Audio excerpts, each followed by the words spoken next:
Last time we looked at the following equation. The net force on an object is equal to its rate of change of momentum, mv minus mu divided by time, or alternatively delta p being the change of momentum divided by delta t. We can use this equation and the relationship between forces and changes in momentum to explain how various safety features work.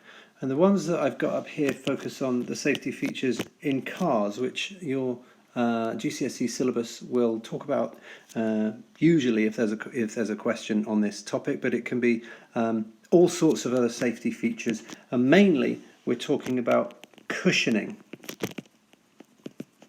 I mean, everything from egg boxes to running shoes cushion objects, cushion your feet, cushion the eggs. Airbags cushion your head, etc. So cushioning is what we're talking about here, and the way to reduce impact forces on is to either cause them to have a smaller change in momentum.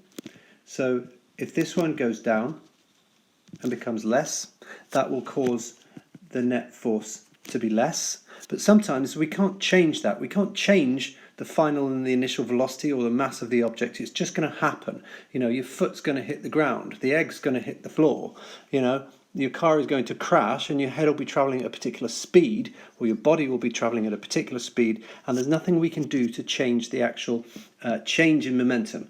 You're going to have a certain amount of momentum and that's all going to disappear when you stop. So the other way to reduce the net force is to increase the time taken for that change, and that's the central point of this video.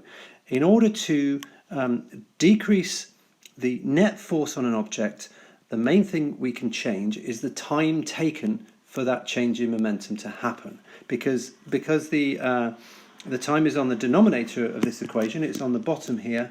When that increases, the net force will actually go down, it will decrease. So there's an inverse relationship between the time taken for the change and the net force on the object, and obviously the net forces are what cause damage to people and to eggs, and so what we want to do is increase the stopping time, because it's effectively, in this context, delta t over here, which is the same as the one over there, is the stopping time for an object that is undergoing the cushioning. So if we can slow it down, we can make it stop in a little bit of a longer time, that will decrease the force on that object. And all of these